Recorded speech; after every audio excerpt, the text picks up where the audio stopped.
Vamos então agora recomeçar o nosso estudo sobre o decreto de Deus. Estamos na aula 3. Vamos então prosseguir. Algumas declarações bíblicas que precisam ser destacadas. Vamos ver lá então. A primeira coisa que a Bíblia nos revela é que nada escapa ao decreto de Deus. Em Isaías 46:10, a palavra de Deus afirma: meu conselho permanecerá de pé, farei toda a minha vontade. Em Daniel 4:35, a palavra de Deus diz: todos os moradores da terra serão por ele reputados em nada. E segundo a sua vontade, ele opera no exército do céu e nos moradores da terra. Não há quem lhe possa deter a mão, nem lhe dizer: que fazes? Em Efésios 1:11, Paulo diz: nele, digo, no qual fomos também feitos herança, predestinados segundo o propósito daquele que faz todas as coisas conforme o conselho da sua vontade. A segunda declaração que a palavra de Deus embaseia, que é fruto da mensagem bíblica, das Escrituras, é que cada circunstância, incluída a maldade dos homens, é contemplada pelo decreto de Deus. Vós, na verdade, intentaste o mal contra mim, mas Deus o tornou em bem, para fazer, como vedes agora, que se conserve muita gente em vida. Deus havia, portanto, anunciado a Abraão que os seus descendentes seriam escravos no Egito durante 400 anos. Houve uma seca durante os dias em que José era o ministro do Egito. E, portanto, a sua família, todos os componentes da família de Jacó migraram para o Egito. E, portanto, isso foi o meio que Deus se utilizou para que pudesse poupar a vida de muita gente, ou seja, dos descendentes de Jacó. Isso fez parte do propósito de Deus. Então, quando os irmãos planejaram matar, depois vender José como escravo para o Egito, Deus fez uso desta intenção, Deus se utilizou deste mal e levou José para o Egito, fez dele a segunda maior autoridade do país, de todo o reino do faraó, e ele então se tornou, portanto, um instrumento nas mãos de Deus. Ele foi um escolhido de Deus. Contra ele, os irmãos intentaram mal, mas Deus reverteu o quadro. Deus o tornou em bem, para fazer com que, vedes agora, disse José, que se conserve muita gente em vida. Ou seja, para que Deus cumprisse a sua palavra, a sua promessa. Em 2 Reis, capítulo 12, versículo 15, está escrito o seguinte: o rei, pois, não deu ouvidos ao povo, porque este acontecimento vinha do Senhor para confirmar a palavra que o Senhor tinha dito por intermédio de Aías, um silonita, a Jeroboão, filho de Nebate. Deus anunciou o que ele ia fazer com Jeroboão, e, portanto, mandou um profeta, e para fazer cumprir, então, Deus forçou um acontecimento. E, por isso, as pessoas que não deram ouvidos ao povo, o rei não deu ouvidos ao povo, ou seja, não atendeu à reivindicação do povo, porque isto era algo que Deus ia fazer uso do mal que estava sendo praticado para punir o rei Jeroboão. E isso aconteceu. Essas coisas para nós são mistério, porque quando nós olhamos os fatos ocorrerem em nosso redor, nós temos a ideia de que tudo o que está ocorrendo é coisa humana e não, às vezes, ligamos ao fato de que, por trás de tudo, existe um Deus que está monitorando os atos humanos, fazendo uso de alguns e objetando, frustrando outros, obstruindo outras ações. Então, Deus só permite as ações humanas, que Deus vai fazer uso delas para, portanto, fazer cumprir o seu propósito. Então, cada circunstância, incluída a maldade dos homens, é contemplada pelo decreto divino. Em Atos 2, versículo 13, está escrito: sendo este entregue pelo determinado desígnio e presciência de Deus, vós o mataste, crucificando-o por mãos de iníquos. Em outras palavras, um grande mal, oponentes de coração cheio de ódio, pessoas que maquinaram o mal contra o Filho de Deus, sem ter nenhuma piedade. Entendiam que Jesus era um embusteiro e, por isso, o ódio contra ele foi tamanho que resolveram matá-lo. Só que Deus, antes na eternidade, contemplou este ato e ele decidiu permitir que acontecesse, para fazer uso desta ação para que o Filho de Deus fosse o Redentor, realizasse o sacrifício da expiação dos pecados. Em Atos 4, 27 a 28, é um texto que nós já lemos antes, e diz: porque verdadeiramente se ajuntaram nesta cidade contra o teu santo servo Jesus, ao qual ungistes, Herodes e Pôncio Pilatos, com gente de Israel, para fazerem tudo que a tua mão, o teu propósito predeterminar. A terceira coisa que as Escrituras declaram, que deixam claro, é que tudo converge para a salvação dos eleitos e a glória do amor salvífico de Deus. Em Romanos 8, 28, Paulo disse: sabemos que todas as coisas concorrem. A ideia de concorrer não é competição, é correr na direção de, significa convergir para.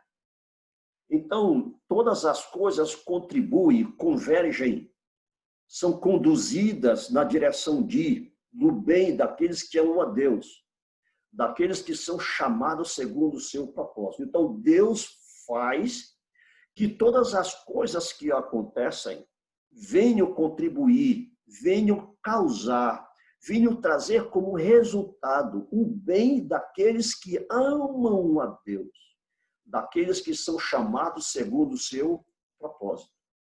Aí está um versículo que deixa claro uma coisa: é muito arriscado alguém se levantar contra ungidos do Senhor, que estão em plena harmonia com o desígnio de Deus, que estão em plena obediência ao Senhor, que amam a Deus intensamente, são alvos do ódio, da crítica, da zombaria, da conspiração, de todas as outras coisas. Mas Deus vai fazer uso de tudo isso. Ele vai permitir, mas vai usar isso e reverter o quadro para que o homem de Deus seja abençoado, para que aqueles que são chamados segundo o propósito de Deus sejam abençoados. Efésios 2:10 diz: pois somos feitura dele, criados em Cristo Jesus para boas obras, as quais Deus de antemão preparou para que andássemos nelas. Então, esse capítulo de Efésios é um dos mais belos das Escrituras, onde afirma, portanto, a salvação pela graça por meio da fé. E, portanto, as obras que nós fazemos, nós, os filhos de Deus, os criados, nascidos de novo, novas criaturas, essas obras foram de antemão preparadas para que nós andássemos nelas.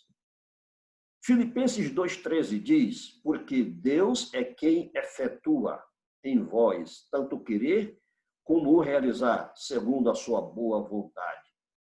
Então, são textos da palavra de Deus que afirmam e trazem este princípio, esta verdade que tudo converge para a salvação dos eleitos e a glória do amor salvífico. Em 1 Coríntios, capítulo 2, versículo 7, está escrito, mas falamos a sabedoria de Deus em mistério, outrora oculta, a qual Deus preordenou, olha o verbo, preordenou desde a eternidade para a nossa glória. É explícito, está claro, inegável. Em Efésios 3, versículos de 10 a 11, olha o que a Escritura afirma. Para que, pela igreja, ou seja, por intermédio da igreja, a multiforme sabedoria de Deus se torne conhecida agora dos principados e potestades nos lugares celestiais, segundo o seu eterno propósito que estabeleceu em Cristo Jesus, nosso Senhor. Então, observe a expressão eterno propósito. Então, queridos, todas as passagens bíblicas que já foram aqui mencionadas, elas revelam, elas mostram claramente que existe um desígnio eterno de Deus, certo? Pelo qual tudo o que há de suceder foi predeterminado. Você pode não concordar, por causa de ideias preconcebidas, de ensinamentos que você já ouviu antes. Você não pode negar o que nós lemos, o que está escrito nas Sagradas Escrituras, que afirmam essas coisas que estamos aqui, portanto, trazendo em relevância. Isto nos leva a concluir que se a presciência divina não fosse precedida logicamente por um decreto de sua vontade, o saber divino iria atrás dos acontecimentos. E assim Deus não teria o controle da história. E o homem poderia mudar o curso da providência. Vocês já imaginaram se Deus não conhecesse o futuro? E o conhecimento de Deus ocorresse depois dos fatos, fosse atrás? Então, o futuro seria imprevisível. Deus não teria o controle dele. E, portanto, Deus teria que ser surpreendido, mudar seus planos por causa das circunstâncias inesperadas, e assim o universo seria um caos e nós não teríamos nenhuma segurança. Portanto, a certeza que temos de que Deus cumpre a sua palavra é porque ele já preordenou todas as coisas e já anunciou por meio dos profetas. E está escrito que quando foi registrado, foi para perpetuar para as gerações posteriores o que Deus já assegurou com respeito ao fim de todas as coisas. Tudo, ou melhor, todo o plano salvífico, eleição e predestinação, etc., se faz segundo o beneplácito de sua vontade para o louvor da glória de sua graça. É isso que a Escritura declara. Os atos humanos não são imprevisíveis para Deus. Nenhuma ação humana constitui-se em algo inesperado para Deus.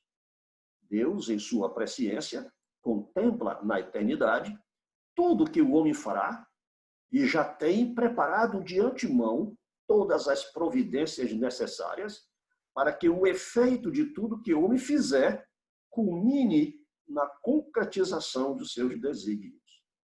Em outras palavras, o homem pode planejar em quarto secreto, como um rei de Israel achou que havia um traidor no meio deles, porque tudo que ele falou em segredo para os seus ministros, em particular, sem que fosse compartilhado com ninguém, nem oficial do exército, já era do conhecimento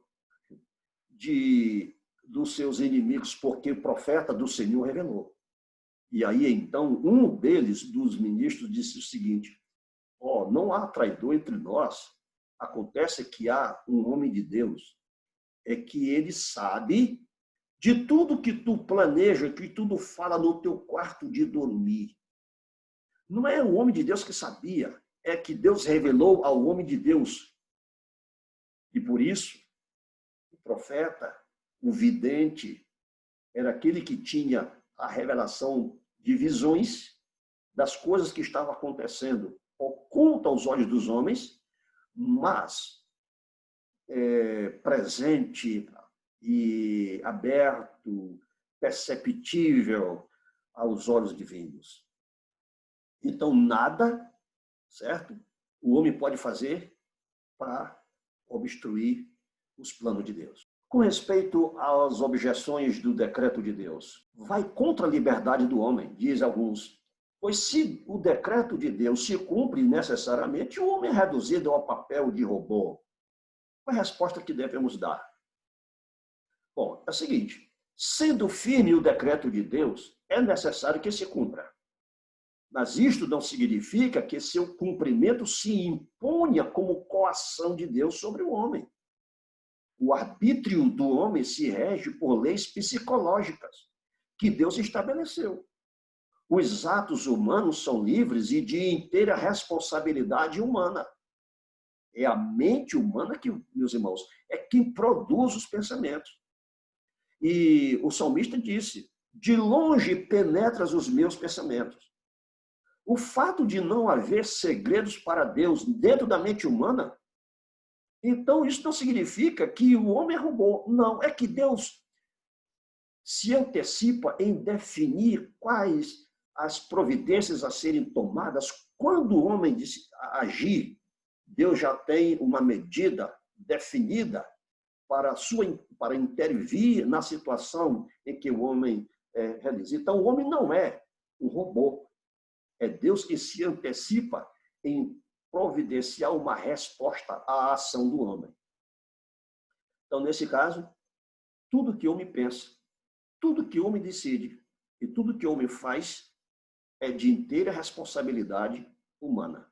Deus, em sua soberania, quando determina que algo suceda, pode operar desde a própria raiz da liberdade humana, movendo eficazmente o homem a decidir-se e agir voluntariamente.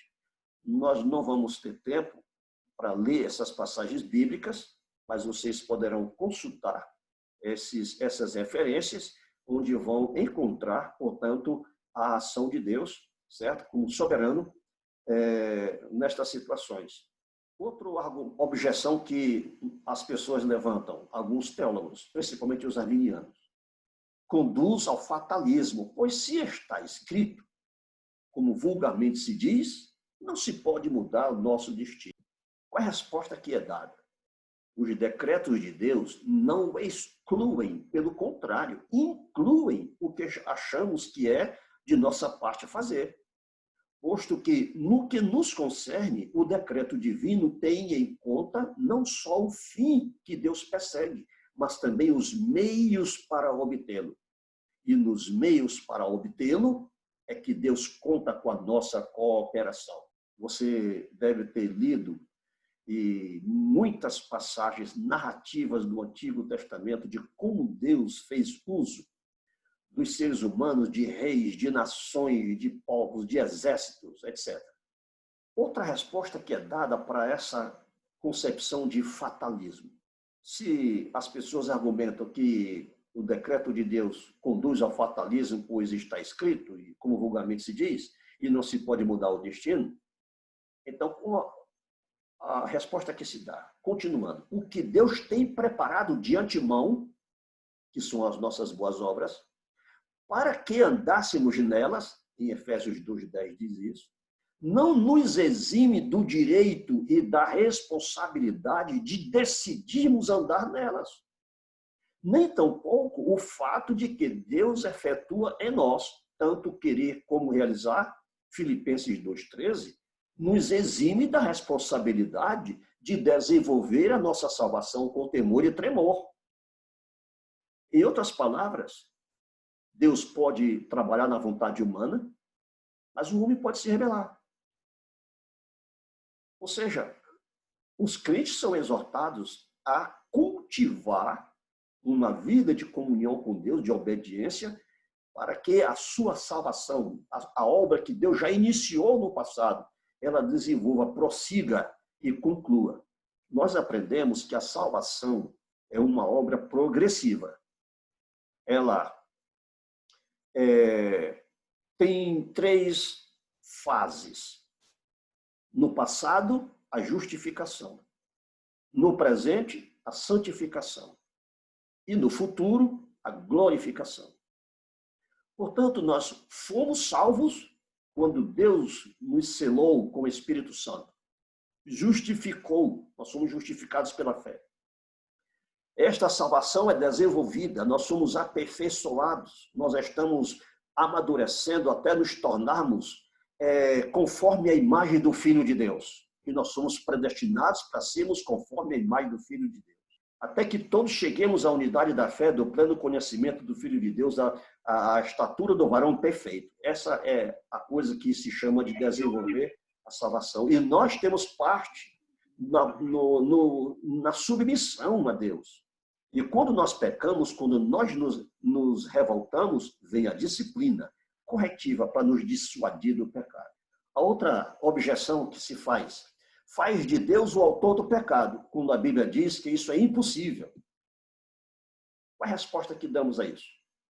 Bom, o sujeito do pecado é o homem que infringe voluntariamente a lei de Deus. Deus ordena a obediência, mas o homem voluntariamente transgride a lei.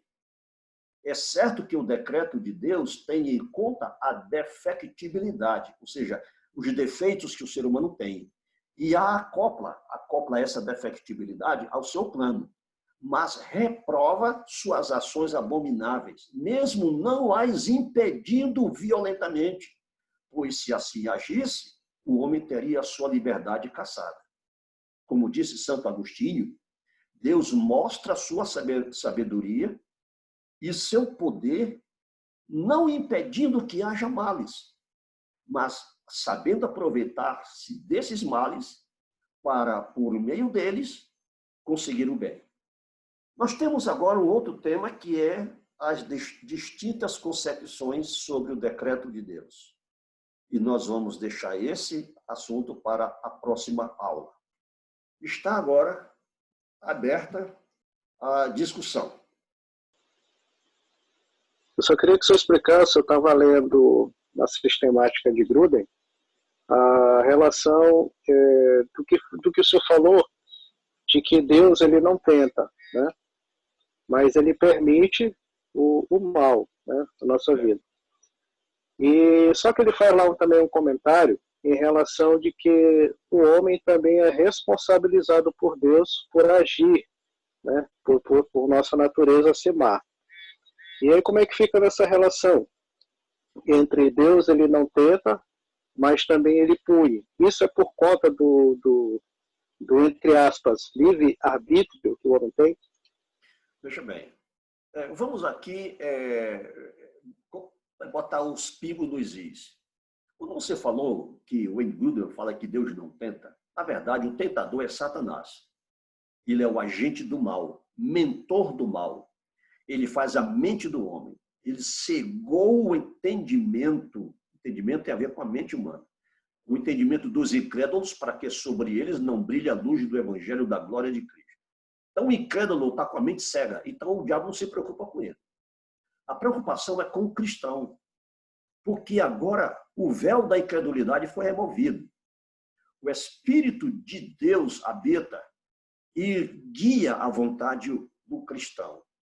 Neste sentido, a vontade humana ela é movida pelo Espírito de Deus. E o Espírito divino pode ser entristecido com o pecado. Por isso a exortação bíblica é: não entristeçais o Espírito de Deus. E é possível que um crente que tem convicção de sua salvação, filho de Deus, ele persista por sua vida carnal,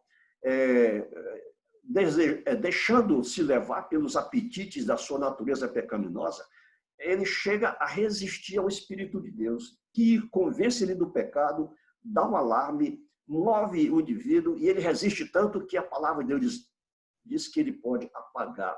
A exortação, não apagueis o Espírito. Ou seja, não permitais que o Espírito de Deus deixe de exercer influência na igreja, no relacionamento, na mente, na vida das pessoas. Como se trata de livre-arbítrio, o livre-arbítrio só existe hoje no cristão. O incrédulo, ele é mau, ele é escravo do pecado. Jesus disse que todo aquele que comete pecado é escravo do pecado. Mas existe libertação. E por isso Jesus disse, se o Filho vos libertar, verdadeiramente sereis livres. Quando uma pessoa, um pecador, se arrepende e pela fé ele crê em Jesus, ele entrega a sua vida a Cristo, ele se torna filho de Deus, ele é habitado pelo Espírito de Deus, e aí, daí em diante, a sua vida santificada vai crescer. E isso significa que agora ele vai ter a liberdade que tinha Adão antes de pecar. O cristão tem agora conhecimento do certo e do errado, do bem e do mal. E a vontade dele, ele não só quer fazer a vontade de Deus, mas ele também pode fazer a vontade de Deus, ele pode obedecer, ele ama a obediência, ele tem entusiasmo, louva, tem regozijo, ele se deleita com as coisas de Deus, se emociona, tudo e faz, obedece, realiza a obra missionária, faz tudo isso, faz parte da ação livre humana. Agora, o homem é responsável pelos seus atos. Deus vai julgar cada ser humano, porque Deus considera, Deus tem como sujeito do pecado o homem. Deus não induz ninguém a fazer o mal. Deus pode pôr na mente da pessoa para fazer. Por exemplo, quer ver um versículo? Micaías foi um profeta que compareceu perante o rei Acabe. Quando Acabe estava junto com Josafá, ele convidou o rei Josafá de Judá para se unir com o exército de Israel, e um exército numerosíssimo para enfrentar os midianitas, parece, numa batalha em Ramote Gileade. Aí, então, trouxeram os profetas de Baal. E o que ocorreu? O rei Josafá, que cria em Deus Javé, que cria nos profetas de Javé, ele perguntou, será que não tem um profeta de Javé aí, do nosso Deus? Só tem profeta de Baal, aí só tem Micaías, mas ele só profetiza o mal a meu respeito. Esse homem é agorento, ou seja, quando ele fala, só diz o mal contra mim. Por isso é que ele está preso. Aí disse, pode ver ele? Pode. Aí trouxeram Micaías. Aí Acabe perguntou para Micaías, Micaías, haveremos, portanto, de ir e vencer na batalha em Ramote Gileade? Aí ele, com ar de ironia no semblante, disse, vai que tu será bem sucedido. Quando ele percebeu a ironia, aquele ar zombeteiro, Acabe diz, quantas vezes eu já te disse para falar a verdade? Eu te conjuro em nome do Senhor para que tu diga a verdade. Aí ele disse, eu vi o Senhor assentado no trono, e da sua direita havia o exército do Senhor, à direita e à esquerda. E o Senhor perguntou, quem induzirá Acabe, olha a expressão, a pergunta de Deus, quem induzirá Acabe a ir para a batalha em Ramote Gileade? Aí uns diziam uma coisa e outros diziam outra. E levantou-se um espírito. É isso que está escrito. Levantou-se um espírito e disse, eu irei e serei um espírito mentiroso na boca dos seus profetas. E aí Deus disse, vai e tu serás bem-sucedido. Ou seja, Deus permitiu que um espírito, certo, viesse induzir Acabe para ir para a batalha e ele morrer. E aí, quando ele terminou de fazer declarar a visão, Acabe mandou botar ele a pão e água na prisão até que ele retornasse da batalha. E Micaías disse, se tu voltares, o Senhor não falou pela minha boca. Aí Acabe foi foi ferido por uma flecha atirada a esmo e ele morreu. E se cumpriu a profecia. Então, nesse caso, Deus sentenciou o rei Acabe à morte.